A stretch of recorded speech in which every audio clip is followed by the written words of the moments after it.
Сайн байцгаана уу? Эдгмээргүй гэхдээ подкаст маань эхэлж байна. Эдгмээргүй зүйлс амьдралд яг үнэндээ өчнөө юм байна.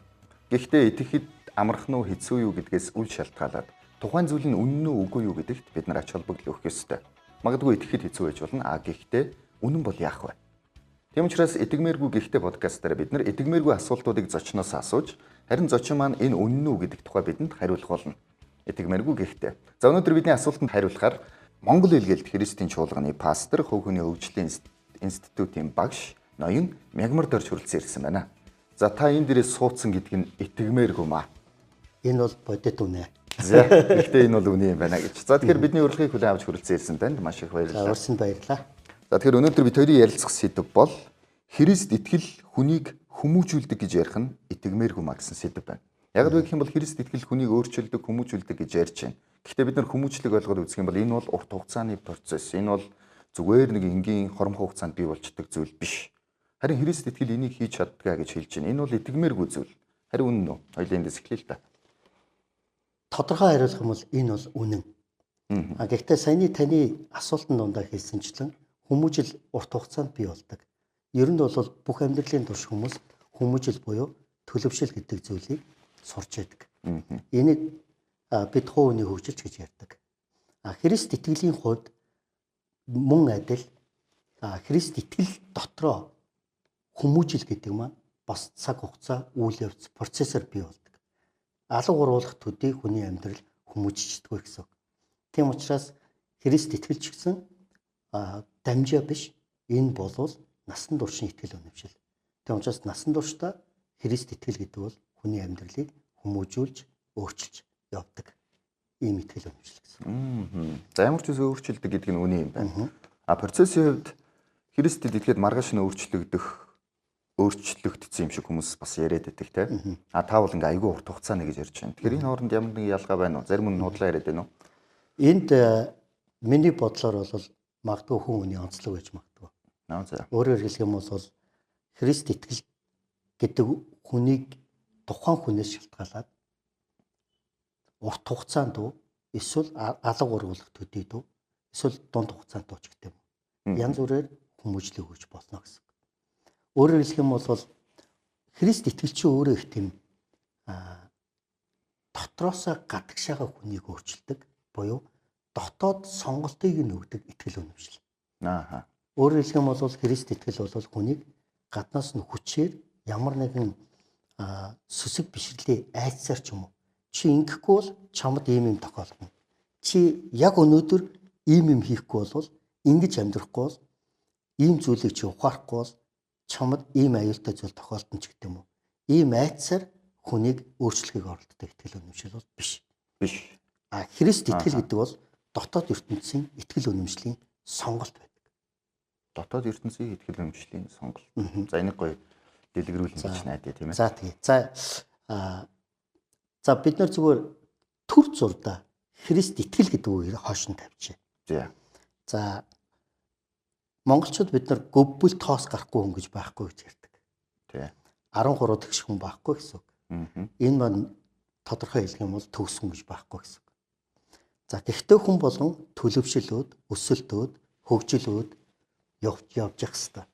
Энийг хүн төрлөختийн хамгийн их ярьдаг нэг чухал сэдвтэй холбох юм бол хөгжил твшил. Нөгөө үгээр хэлэх юм бол амжилт. Нөгөө дахиад өөр үгээр хэлэх юм бол за баг одоо нийгэмд одоо хүний хөгжилтэй холбоотой маш олон одоо сургалтууд, лекцүүд, за ном олон зүйлсүүд байна. Энэ болгон жишээлбэл юуны төлөө байдаг вэ гэхээр та дараагийн төвшөндөө гаргаач гэдгийг хүмүүст ятгах. За энийг бол хүмүүс хөгжил гэж хэлдэг. Гэхдээ хөгжил гэдэг чинь өөрөө ярьчингууд л одоо юу гэдэг гоё ярьчингууд бий болчдөг зүйл биш шүү дээ. Хөгжил гэдэг чинь өөрчлөлтийг өөрөөсөө шинжилтийг ширээнээс энтергээд зүгээр ярьснараа ирчдэг биш. Хөгжихийн тулд хөгжил гэдэг нэг далавч гэж үзэх юм бол нөгөө далавч нь бол хөгжихийн тулд өөрчлөлт заавал хэрэгтэй. Өөрчлөлтгүйгээр ирдэг хөгжил гэж байхгүй гэсэн. Сайн тал руугаа хүн өөрчлөгдөх тусам тэр хүн сайн талаараа хөгжиж байна гэсэн үг. Өөрчлөлт хөгжил хоёрыг хязгаарч салгаж ойлгож болохгүй. За тэгвэл хүн өөрчлөгдөхийн тулд яах ёстой? Хүн өөрчлөгдөхийн тулд яах ёстой гэхээр дотроосоо гадагшаага буюу эхлээд дотоод ертөнцтэйгээ ажиллах хэрэгтэй гэж. За хувь хүний хөгжлийн бүх одоо сурвалтууд эндээс эхэлдэг. Чамайг гаднаас чи хэн нэгэ ирээд өөрчлөхгүй. Чи эхлээд дотоод ертөнцтэйгээ өөрийн хандлагаа ч гэдэг юм уу өөрчил. За шинжлэх ухаан бол юу гэж тайлбарлаж байгаа гэхээр хүнд бол одоо үндсэн 3 тархи байгаа тий. 3 тархины хөгжлөөр за хамгийн сүүлийн тэр ухамсарт тархиа хөгжүүлснээр чиний амьдрал тэр амжилтанд хүрнэ. Тэр өөрчлөлтийг бий болгоно ч гэдэг юм. За тэгтэл одоо юу гэдгийг за амьдралын дасгалжуулалт буюу нэг лайф коуч тэ майнд шифт ч гэдэг юм уу те сүүлийн үед бол одоо хувийн хөгжлийг хүмүүст ярьж байгаа бүх л зүйлүүд бол юу гэж хэлж байгаа гэхээр чи эхлээд дотоод ертөнцийн хандлагаа өөрчилж гэдэг юм уу. Зан төлөвөө өөрчилж. Амьдралынхаа хэм маягийг өөрчил. Тэхийн тулд ийм алхмуудыг хийж гэдэг юм уу. Ингэж ярьдаг. За Библи бол өөрөөр хэлбэл Христ итгэл бол юу гэж хэлж байгаа би нэг Библийн нэг ишлэлийг жишээ болгож яриа л та. За Библийн 2 дугаар Коринт гэдэг номын 5 дугаар бүлгийн 17 дугаар эшлэлээр ингэж хэлсэн байдаг. Хэрв хэн нэгэн Христийн дотор байвал тэр шинэ бүтээл мөн гэж хэлж. Харахад шинэ бүтээл бүр. Харахтун хуучин юмсан өнгөрсөн шинэ болсон байна гэж бүр. Энэ талаар ярьж ингэж хэлж. За одоо энийг би жоохон тайлбарлаж байна. За тэгээ. Хэрв хэн нэгэн гэж хэлж байгаа. За энэ дээр хэрв хэн нэгэн гэхээр чинь би ч байж болно, та ч байж болно шүү дээ. Хин ч байж болно. Хин ч болно. Энэ дэлхийд дээр байгаа 8 тэрбум хүн хинэнч байж болно гэсэн. Тэгснээ их сонин утгатай өгүүлж байгаа. Христийн дотор гэдэг нэг үг гараад ирж байгаа. Христийн дотор байна гэдэг чинь яг юу гэсэн үг? Тэгэнгүүт л энэ нэг ийм зүгээр энгийнээр тайлбарлах юм бол та хүүхдтэй. Хүүхд чинь сахилахгүй дүү. Тэглгүй яах вэ? Тэ. Тэгэхээр та миний охоо ээжийнхээ үгэнд ороорой гэж хэлдэг үстэй. Тий. Аав үгэнд ороорой. Тэ. Тэгэхээр за жишээлбэл намайг бага байхад бол манай аав ээжээр намайг сахилахгүй байгаад аав үгэнд орно шүү чи. Тэгж болохгүй шүү. Ээжийнхээ үгэнд орно шүү. Үгэнд ор гэдэг чинь юу гэсэн үг? Тэр үгийг дагаараа л гэсэн үг. Зөв. Дагаж амьдраарай гэсэн үг гоё юм шүү дээ. Тэгэнгүүт Христийн дотор гэдэг үг маань зүгээр энгийнээр тайлбарлах юм бол Библийн үгийг дагаж хэн нэгэн Библийн үгийг дагаж амьдрах юм бол Христийн үгийг дагаж амьдрах юм бол зүгээр өөрчлөгдөнө гэж хэлэв. Бүр шинэ бүтээл болно. Тэгээ Библи ч өөрөө нөгөө нэг бүтээлийн онолыг ярьж байгаа шүү дээ. Тий. Одоо үүслийн онол биш, бүтээлийн онол тухай. Одоо Дарвины онолыг биш, хар аяндаа бий болцсон те агуу нөгөө нэг тесрэлт бий болцсныг биш. Харин бүтээгч байж ээж бүтээгдэхүүн бий болдог гэдэг энэ зарчим Библийн гол зарчим. Бүтээлийн онол. Хэн нэгэн бүтээгч байгаа учраас ямар нэгэн бүтээл бий болж байгаа гэдэг. За тэгвэл бид Христ итгэгч хүмүүсийн амьдралыг Христэд итгэсэн тэр үеэс буюу Христийн үгийг дагаж амьдрах тэр үеэс эхлээд Бурхан дахин тэр шинэ амьдралыг буюу шинэ тэр хүмүүжлийг шинэ ёс зүй амьдралыг харах шинэ хараа өнцөг энэ болгоныг Библийн үгийн дагуу бий болгодог гэсэн. За би жоохон арай жоохон хөндрүүлээд ярьж аж магадгүй. Гэхдээ та Христэд итгэдэг хүн гэж асуусан учраас би энэ тухай жоохон гүнзгийрүүлж ярьж байгаа. Та хэрвээ надаас Христийн цуглаанд явдаг хүн болгоныг хүмүүжүүлдэг юм уу гэх юм бол би бол үгүй гэж хэлнэ. Христийн цуглаанд явдаг хүн болгон биш, харин Христэд итгэдэг буюу Христийн үгийг дагдаг хүн. За жишээлбэл гадаа тоглоод гар нүрэн халтар болоо шороо морон дээр тоглолцсон тэр хүүхдүүд гэртээ орж ирэхээр наав ээж нь за миний хүү гар нүрээ угаа гэд гар нүрийн шингэн савн ч юм уу савн өгөөд тэр савнгаар гар нүрээ угаал тэгжээ цэвэрхэн. Тэгтэл савн хэрэглэхгүй байж ээж тэ энэ яагаад савн гэдэг юм байсан өртөл тэ энэ хүүхдэд халтар байгаад байгаа юм бэ гэд хэлээ зогсоод тахч утгагүй шүү дээ. Савн хэрэгжилж ээж цэвэрхэн болж. Энтэй адилхан тэгээд тэр Христийн цуглаанд хүмүүс яваад байгаа. Гэхдээ тэр нөхөр чинь ингээд тэр дөрж гэдэг нөхөр чинь бүтэнсэ өдөр болохоор Библийг байрал ихтер хүүхдүүд агуулаад сүмд яваад байдаг. Тэгсэн хэрнээ нэгд өдөр, хоёр дахь өдөр, гурав дахь өдөр нь өстой их нэртэйгээ хэрэлдээл хашигчаал өстой. Энэ тэгэхээр ер нь бол одоо сүмд явсан хүн болгон өөрчлөгддөггүй гэсэн нэг асуулт хоёлаа ударчлаа шүү дээ. Тэглээ. Тэрнээс өмнө бол одоо таны саяны хэлсэн одоо Христ ингээ хүнийг дотроос нь өөрчилдөг гэдэг бол их гоё тайлбар байна. Таны тайлбарт бол ерөөсөө маргах юм алга. Гол нь энэ үнэн үл гэдэг байна. Жишээ нь яг хүн бурхан одоо хүний дотор ороод тэгээд тэр хүнийг яг дотроос нь өөрчилдөг юм уу? Энийг одоо жишээ нь мэдээж онлын хувьд бол энэ ингээд ийм зарчмаар ингэж явагдана гэж амьдралдаар хэрэгжих тохиолдол ер нь хэр байдаг вэ? Тэрийг яг одоо та баталгаажуулж чадах өөрөө те пастор хүний хувьд байж болно, багш хүний хувьд байж болно. Христэд итгэх итгэлийн энэ амьдрал за би бол одоо 26 жил болсон байна. Олон жил биш. Олон жил. Тий. Би түрүү хэлсэн шүү дээ. Христ итгэнэ гэдэг бол нэг их сургуульд явж байгаа төгсөж байгаа юм шиг дуусчдаг зүйл биш ээ. Энэ бол насан турш итгэл үнэмшлийн тухай ярьж байгаа. За удаан итгэсэн байх тусмаа уламлаг болсон байна гэсэн үг үү? Удаан итгэх тусам гэхээсээ илүү урт хугацаанд бүх насаараа Христ итгэл нь өөрөө бид нарыг одоо итгэл үнэмшлээ хадгалж итгэл үнэмшлээ бас авч явах тий итгэл үнэмшлээ өөрийгөө зориулах тийм салшгүй амьдрал руу өөрөө энэ итгэл үнэмшил маань оруулдаг. За нөгөө талаар хэлэх юм бол за 26 жил. Гэхдээ энэ бол зүгээр яг өнгөрсөн хугацаагаар хэмжигдээд дуусчих биш л гэсэн үг. Ирээдүйдээ ч гэсэн би одоо энэ хорогоор хүртлээ Христ итгэлийнхаа энэ итгэл үнэмшлээ солихгүй гэсэн үг. Яагаад гэвэл энэ итгэл үнэмшил надад хий хоосон зүйлийг авчирчаагүй. Энэ итгэл үнэмшил миний амьдралыг нөгөө хүмүүжүүлж, миний амьдралыг өөрчилсөн маш олон бодит кейсүүд тий байгаа учраас 26 жилийн турш миний эргэн тойронд байгаа Христэд итгэгч хүмүүсийн амьдрал хүмүүжигдэж, өөрчлөгдөж тий яг бодтойгоор бүр тэдний амьдрал тис ондоо болж байгааг би бас нүдэрээ харж байгаа хүнийхээ хувьд энэ асуултанд бол би эргэлзээгүй үнэн гэж хариулна. За би нэг хүний жишээ ярьчих. За 1996 онд би Христийн цуглаанд анх удаа ирж ирсэн. За тэгээд ирсний дараа миний эргэн тойронд нэлийн одоо зүгээр тухайн үед бол хүнд гарууд гэж хэлэгддэг олон залуучууд байсан. Би өөрөө баян хошуунд өссөн ч гэсэн миний яг тэр нэг өсвөр нас болохоор нэлээд эвгүй тэм нэг эзэгтэй үедээ явж байсан гэсэн. Яг нэг буруу сонголт хийж магадгүй үе дээр юу? Ер нь бол буруу сонголт баг хийчихсэн. Яагаад тэгэхээр хараа би айлын 8 хүүхдээ отох нь нөхгүй. Тэгээд манайх 4 охинтой. Тэгээд айлын олон хүүхдүүд ч нэг хоорондоо ингээд 2-2-ороо ч юм уу жоохон төстэй юм шиг байна. Зан характерын хувьд ч. Тэгээд би болохоор хамгийн том ахтайгаа их төстэй. Манай хамгийн том ахыг Харнак гэдэг 80-аад оны дундад бол төмөр зам нэлээ атмаа нөхөр байсан.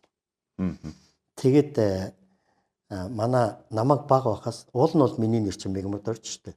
Гэтэл намайг баг байхаас миний эргэн тойронд хүмүүс ах トゥ хамаатан садан манай том ахын найзууд намайг баг байхаас юу гэж дууддаг байсан бэхээр Харнак гэж дууддаг. Манай ахын нэр. Яагаад? Энэ яг нацгаа. Энэ яг Харнак. Энэ том болоод нацгаагийн ширийг хатаад энэ атман болно гэж. Багаас минь намайг тэгж хэлдэг. Тэнгүүд би багасаа юу гэж бодсон гэхээр би бол Харнак. Том болоод би бол атман болно. Гэж боддог болцсон. Тэгээд би ер нь бол яг өсвөрийн насндаа бол ер нь бол нэлээд атман болно гэдэг тэр үзэл баримталтай амьдралаа тэгээд хартсан. Тийм учраас ер нь бол ах эгч нар болон аав ээжийнхаа хяналтаас ерөнхийдөө бол ингээ гараа явцсан. За тэгээд тэр утгаараас би Баян шинэ хүүхдэр нэг хотын төвөр би ингээд яваад тухайн үед ийм хотын гудамж нь нэг ийм логерийн тоглоом байдаг байсан. Шарик стакан. Тэгээд би тэрийг тоглолдог хүүхдээс.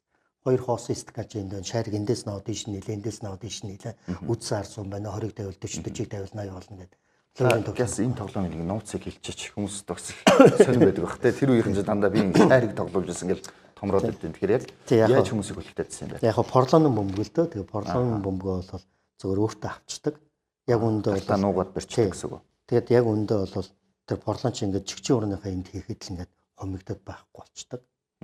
Тэгээд ханцруугаа ч юм ингээд хийдэг. Эсвэл ямар нэгэн байдлаар өвдөнд ороо ч юм уу хийчдэг. Тэгээ эсвэл хоёр бөмбөг байждаг. Нөгөө талаасаа дахиад нэг бөмбөг гаргаж ирээд энэ хүн яг л ийшээ орсондоо гэл тэрэн дээр дараад яхад нөгөө бөмбөгөө ийшээ поролонлуугаа хийцэн. Одоо ханцруугаа хийцэн. Тэгээд нөгөө бөмбөгөө нөгөөтлөгийн стаканыг сөхөхдөө хамт ингээ харуулаад тий. Тэгэхээр ч одоо ямар ч хүн хожих боломжгүй. Гэхдээ зарим нэг хүмүүсийг илүү домтуулж татахын тулд албаар хожигдож өгдөг. Ганц нэг. Тий. Тэнгүүтэл тэр чи 20 50 40 болгоод авсан готлаа 40 80 болгочих гэж хүмүүс бодно шүү дээ. Тэгэнгүүт өмнөхөр инсэд гээд авчихсан. Гэхдээ бүр тэрий чин хажуунаас нь ингээд манай бид нар нөгөө нүх харагчд гэдэг байсан. Хүн харагчдаг. Тэд нар хажууд нөгөө манай зүгээр тоглож байгаа юм шиг зогсож байгаа залуучууд энэ хөдөөний хүн энэ хэр их мөнгөтэй байна гэдгийг олоод харсан.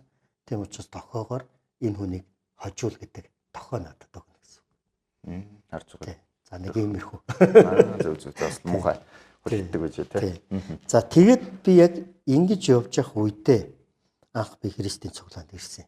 Гэхдээ би хотын төвөөр ингэж явж байхдаа за хүнсний ойр дээр 5 дугаар хороол дээр баг тойрог дээр ямар хүмүүс хатмаа ах нар юм бэ гэдгийг мэдчихдэг. Яагаад гэхээр хатмаа ах нар ч ирээд биднээс татвар авдаг.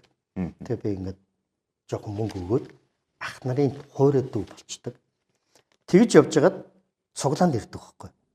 Христийн цуглаанд ирсэн чинь нөгөө хатмаа ах нараас нөгөө хүнд гар ах нараас 1-2 нөхөр тэнд байж байна. Тэгээ яг гэхдээ яг шууд ингээд яг тэнд ирсэн ах нараас бол шууд ингээд намайг таньдаг биш. Би бол ерөөхдөө сонсч байсан. За тийм хүн цуутай нөхдөд байна шүү дээ. Тэгээд харсан чинь за чиний бол маш сайн таних. Одоо 104.5-ын нэвтрүүлэгч. Сэтгүүлч сайн баяр. Сайн мэй гэд нөхөр байна. За манай сайн байх тий. За тэр нөхөр чинь ирсэн байдیں۔ Тэр хүнийг би 90-ад оны 94 он мөчлөө нүгэл буюу ингээд сон дээр гарч ирснийг би мэддэг. Тэ 24 удаа заазурдуулж хотголуулж яд үхээгүй. Тэ одоо амьд үлдсэн гэдгийг мэддэг. Тийм түүхтэй нөхөр байхгүй. Тэр үед бол атман байсан байх нь шүү дээ. Сайн баяр ах бол атман гэхээсээ илүү өөрийгөө маш тийм хамгаалах чадвартай хүн байсан. Тэрвэрээ одоо биднарт ингэж чихэн сонсогдсон тийм нөхөр байсан байхгүй. За тэгээд тэр нөхөр битээр чинь одоо нэг цуглаанд яваад Христэд итгэж байгаа. Тэгтэл тэр хүний амьдрал нүдэн дээр маань хүмүүжигдэж, өөрчлөгдөж одоо ч хийчихсэн мэт. Тэ? Одоо 3 сайхан хүүгийн аав. Тэ? Тэр хүнийг одоо ингээд харахад тэр үеийн найзууд нь одоо ч гэсэн гайхдаг. Тэгэхээр энэ бол юу вэ гэхээр Христэд итгэлийн нөлөө. Миний амьдрал ч гэсэн тийм амьдралаас одоо өөрчлөгдөж, одоо хүмүүжигдэж, энэ чи юу гэхээр Христэд итгэлийн нөлөө гэсэн. За тэгвэл ойрхон кейс ярих юм бол нэг иймэрхүү. Зөв. За яг мэдээж таны амьдрал яг өөрөөрөө би бол яг тэр үед ингэсэн юм а гэх асуултан дээр магадгүй илүү бас та гоё яг өөрийнхөө амьдралд тохиолдсныг ярих бах те. Мэдээж бас тэр нь би тэрийн саяны жишээ болго ярьсан сайн барих маань бол бас энэ талаар ярих бол өөрөө бас гоё ярих бах. Тэ. Тэгэхээр би бас гайхаад байна л та. Энд яг ямар талбарыг хөгжүүлсэн болохоор дотроос өөрчлөнө гэдэг нь яг юуг нь өөрчилсөн болохоор тэр хүмүүс ингээ өөрчлөгдөд байна. Жишээ нь тэр хүний өөртөө итгэх итгэлийг өгчөө, эсвэл өөрийгөө үнэлэх үнэлэмжийг өгчөө те. Эсвэл ингээ дотор нэг гоё айгүй гоё боловсролын шинжтэй нэг гоё олон улсын мэдлэг ороод ирчөө. Эннээс болоод эсвэл нэг урам зориг өгөө те мотивац аваад чамд та ирээдүй байгаа шүү маяга шүүгээд тэгснээс болоод тэр хүн тэндээс гоё юм урам зоригтой болоод зориг тодорхойлоод цаашаа явчихуу гэсэн тийм деталь байдлаар ярих юм бол яаж өөрчлөлт байгаа юм бол. Тэгэхээр энэ зүгээр л ер нь бол өөрчлөгдсөн гэхээр бас нэг жоохон зүйл байгаа юм тийм. Ерөнхий. За жишээлбэл одоо Христэд түрүүн би хэлсэн те одоо Библийн үгийг зүгээр нэг мэдгэн нэг өөр хэрэг хэрэгжүүлж амьдрах нь бас нэг өөр хэрэг. Тэ. Тэгэхээр жишээлбэл одоо хүн өөрийнхөө юг үнцэнтэй гэж бодож итгэж үнэмшиж байгаа. Тэрвэр хүн ер нь бол амьдрдаг буюу шийдвэр гаргадаг. Тэр хүний амьдралд хүсэн хүсээгүй нөлөөллүүдийг үзүүлждэг. Жишээлбэл архины хамааралтай болсон хүн архи ууснараа эргүүлээд тэрнийхээ хортой сөрөг нөлөөллүүдийг өөртөө авч байгаа шүү дээ. Жишээлбэл тийм. За энэтэй адилхан нөгөө эерэг зүйлсүүдийг ярих юм бол тийм эерэг зүйлсүүдийг ярих юм бол жишээлбэл одоо Христ итгэл маань өөрөө бид нарт үн цэнтэй амьдрахын тулд зоригтой амьдрахын тулд тийм одоо ийм зүйлүүдийг ингэж хийх бүх ийм арга замуудыг Библийн сургаал биднэрт ингээд заагаад өгч байгаа. Хэлээд өгч байгаа. Тэгэхээр хэрвээ би үнэхээр л Библиэд итгэж байгаа бол тэрийг би дагах хэрэгтэй болж байна. Тэгээд дагах үед яаж байгаа вэхээр нөгөө нэг бидний амьдрал дотроос гадагшаага өөрчлөгдөнө гэдэг юм чинь өөрөө бий болж байна. Бас практик байдалтай ингээд хэрэгжиж эхлэнгүүт суралцаад тий. За жишээлбэл одоо юу гэдэг би найз охинтойгоо 4 жилийн турш үерхэж жагаад тэгэд хурмаа хийж байгаа. За хурмын талаар жишээлбэл Библи бол юу гэж хэлж байгаа гэхээр за нэг ихнэрийн нөхөр за өөр бэлгийн амьдрал гэж байхгүй. Гэрэлтээс гадуурх бэлгийн амьдрал гэж байхгүй. За тэр үедээ Христ итгэл биднэрт юу зааж байгаа гэхээр гэрлэхээс өмнө бэлгийн харилцааг төвчээд гэрэлснийхаа дараа насан туршдаа үнэнч байхыг зааж байгаа. За тэгээд битээр яг энэ Библийн тийм ээ одоо зааварчилгааны дагуу гэрлээд битээрийн хувьд бол юу гэдэг яг нэг бие гэдэг утгаараа өөр гэрэлтээс гадуур харилцаа байхгүй гэдэг энэ итгэл өмчлөлөөр өнөөдөр хүртэл битээр амьдраад ирж байна. Тэгтэл одоо юу гэдэг хүмүүс яаж ингэж чадаад байгаа болоод байгаа юм уу те эсвэл одоо чи одоо юм домбоын юм коммуин гэдэг те за эсвэл чи жоо худлаа яриад байгаа юм биш үү гэдэг юм уу те тэгтэл Христ итгэлийн хувьд бол энэ бол зүгээр л энгийн байх ёстой зүйл болж байна. Тэгтэл нийгэмд өнөөдөр бидний амьдарч байгаа энэ нийгэмд ёс зүйтэй байх нь өөрөө гайхамшиг болсон юм шиг. Уул нь бол ёс зүйтэй байх чинь өөрөө энгийн амьдралын хэв маяг байх хэрэгтэй. Тэгэхээр ёс зүйтэй амьдрсныг хараад гайхаад гэл бүр өвтөд тулаа утсан юм шиг ингээд гайхаад ёс зүйгүй амьдарч байгаа зүгээр хэвээ юм шиг. Тийм шүү дээ. Тэгэл яг дөөр хүнтэй явбал угаасаа манай монголчууд сайнтай суу сайхантай сүлэр гэдэг шүү дээ. Тэгээд ямар сүдэртэй ороо сүлгүй амьдрал гэж байхгүй шин тэргээд нэг юм толгой холбосон үг болгоныг зөв юм шиг бодож явдаг ч гэдэг юм уу тийм учраас шүү дээ. Тийм учраас би бол юу гэж бодоод тэгэхээр та жишээлбэл үнэхээр Христэд итгэлчин хүний амьдралыг хүмүүжүүлээд байгаа мó гэнгүүт би одоо өөрийнхөө амьдрал дээр болон Христэд итгэж хүмүүсийн амьдралын зүгээр эгэл амьдралыг ярихад л итгэмээргүй юм гэж те. Үнэхээр үнэн юм уу гэд гайхаад байгаа байхгүй. Гэтэл уул нь бол энэнд хүн гайхах хэсэг байхгүй. Уул нь бол амьдрал ийм л байх ёстой шүү дээ. Гэхдээ тэгээ яах юм? Тэгвэл тэгээд гэрэлсэн ч гэсэн тэгэл өөр хүмүүстэй ингээс сүдэртээ ороо сүлгүй амьдрал байхгүй гэл гэх юм бол яах вэ? Тэгээ бүгдээрээ сүлтэй тэгэл бүгдээрээ сүргээр амьдрах юм. Юу гэсэн үг юм те? Тэгтэл Библи чи өөрөө ингээд зөвхөн шинэ гэрээ гэлтгүй бүр хуучин гэрээнээсээ ихсүүлээд бурхан энэ гэмт хүн төрлөختний ёс зүйн хэм хэмжээг барьж хүмүүжүүлж тэд нарыг яг хүн гэдэг яг тэр одоо зөв амьдралаар амьдруулахын тулд бүр эртээр үеэс бурхан хүмүүстэй ажилласаар ирсэн. Жишээлбэл бурхан хуучин гэрээний үед Мөсөгөөр дамжуулаад 10 хуулийг өгсөн байдаг. Энэ нь ерөөсөө тий. Тэгтэл энэ нь ерөөсөө хүний хүмүүжил, хүний ёс зүйтэй холбоотой. Тим зүйлсүүдийг бурхан 10 хуультай дурдж өгсөн байдаг. Гэт юм уу те? 10 хуулиас нь одоо жишээ болгоод дурдах юм бол ямар хөө зарчмууд байдаг? Саний миний ярьсан одоо жишээлбэл тийм ээ. Одоо бүү завхаар гэдэг ч юм уу. Зөв. Гэх мэтчлэн. Гэх мэтчлэн. Хулгай бүү. Хөршийнхөө юмд бүү шун. Шун гэж юу? Тий. Бүү шунал гэсэн үг юм уу? Тий. Бүү шун. Шунчул яах вэ? Шунлаас ч үүдэлтэй олон янзын асуудлууд бол бий болно. Өөрөөр хэлбэл шунал бол бид нарыг хулгай хийхэд өргөн. Тэд нар ч гаднаа харагдахгүй шүү дээ. Тийм учраас дотоод ертөнцийн Библи ажилладаг. Тэр утгаараа. Тэгээд та дотроос гэдсэн байна шүү дээ. Яг хоо жишээлбэл одоо юу гэдэг би жишээлбэл одоо ингээд хүмүүс хувийн хөгжлийн чиглэлээр ярьдаг. За тэгээд янз бүрийн одоо байгууллагууд дээр те эсвэл одоо өөр сургууль соёл төр ч юм ингээд ярьдаг. За тэгээд би бол өөрийнхөө дотор байгаа итгэж үнэмшиж байгаа тэр ёс зүгэл би ярина. Түүнээс жирийтэл таасан юм би бол ярихгүй. Энэ хүмүүс яг иймэрхүү юм сонсохыг хүсэж байна гэж бодохгүй гэж юу? Би бол өөрийнхөө итгэл үнэмшилтэй толгуурсан юмнуудыг л жишээлбэл ярьж байгаа. Тэгтэл яах аргагүй зэрэгтлээс асуултууд гарч ирдэг. Вэ мега өгшөө. Та одоо арай л жоохон бодит тус тэнгэрийн юм яриад байгаа юм биш үү? Гэхдээ энэ нийгэмд хүн тэгээд авилгал авахгүй өгөхгүйгээр ажил зохино гэж байх уу? Тий амьдрын шудлаа штэ. Юун сайн зан төлөв яриад байгаа. Тий юун шудраг байдал яриад байгаа. Бүгдээрээ л адилхан ингэж хотол хуурмаг амьдарч штэ. Бүгдээрээ л хувийн ашиг сонирхлын төлөө амьдарч штэ.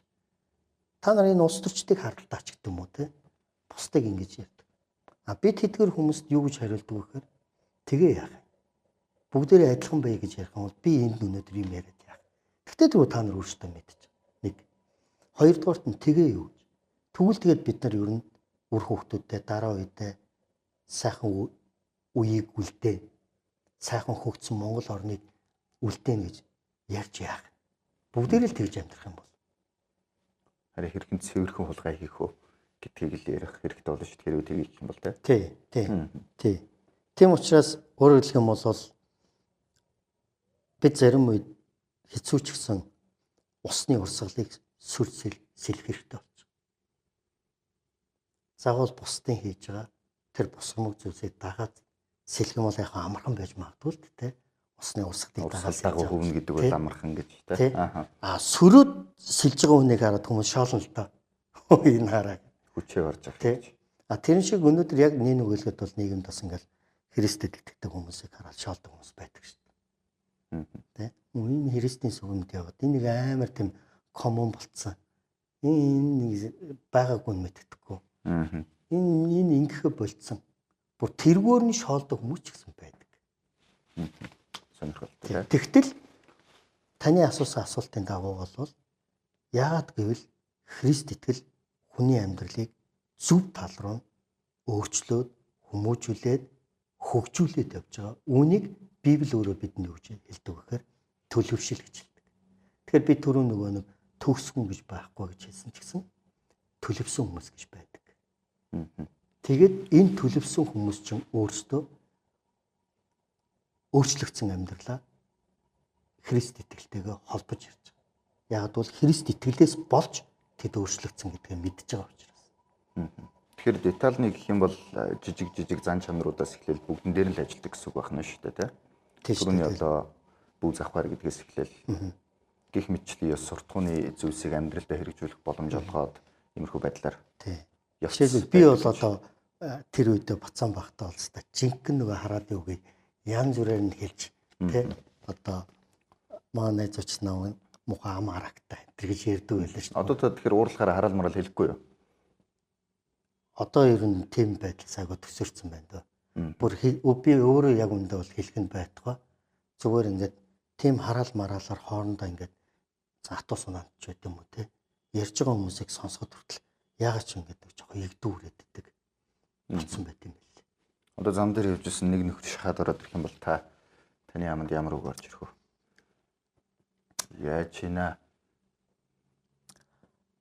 Ямар ч лсэн урдны хилдэг тэр том хараалууд бол байхгүй. Тий. Тэр бол улаанцсан бол гарахгүй. Зөв. За яг хоо одоо юу гэдэг энэ яадаг нөхөр бай. Тий. Яаж яваад энэ одоо. Тий. За яг хоо ер нь бол зөвхөн шудраг байх үднээс хэлэх юм бол саяхан бол яах аргагүй нэг ажилтны машины залуу миний машиныг би бүр ингэж машин асаалтаа би машиныхаа хажууд бараг зогсож яхад яг нэг 5 алхмын заатай байсан. Ачна гэж дайраад Тэгээ яах аргагүй би бол тэр залууг новш гэж хэлэх нь бол хэлсэн. Тэрийг бол шудраг хүлээмжшүүлж. Тэр залуугаас та тэгээ уучлах гүйсэн үү? Би бол уучлахгүй байгааг. Тэгээ уучлахгүй боломж битээр тэрээс гарав. Яг тэр хоёр талаас стресстэй. Тэгээ тэр залуу угаасаа ачиж чадахгүй гэдгийг мэдсэн учраас явсан. За тэгэхээр түрүүн таяллаа шүү дээ хүүхний хөгжлийн багш. Тэгээд би хүмүүсийн юу сонсохыг хүсэж байгаагаас үл шалтгаалаад би өөрөө юу гэж итгэдэг тэрийгэ заана гэж. Тэгэхээр энэ үгэн дээр нь яг жоохон мушгаад гэх юм уу да асууя л да. Та бас энэ өөрчлөлт нь Библиэтэй холбоотой үндсэн баг Библиэлд байдаг ухааны ярьлаа шүү дээ. Тэгэхээр та хүмүүст шашны талаар заадаг гэсэн үг үү? Хүүхний хөгжлийн талаар ярих та. За их гоё асуулт байна.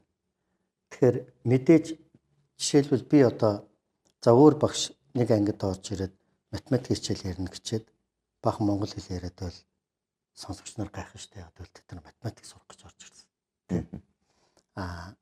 Хэрвээ тэр сонсож байгаа зэрэгтэл маань намайг та Христ итгэлийн тухай яриад өгөөч гэд өрсөн болвол би Христ итгэлийг ярьж болно. Энийг бол би заана гэсэн. Тэр зэрэгтэл маань намайг Христ итгэлийн тухай биш ээ. Та өнөөдөр манай байгууллагын соёлын талаар яриад өгөөч гэх юм бол би очиод Христ итгэл гэдэг зүйлийг ярихгүй. Өөрөлдөө бол таны саяны асууснаа шашин гэдэг байгаа зүйлийг чинь би ярихгүй гэсэн. Харин би өөрөө итгэл үнэмшил дээр тулгуурсан. Миний бодоор байгуулгын соёл ямар байх ёстой бэ гэдгээ бол би ярина гэсэн.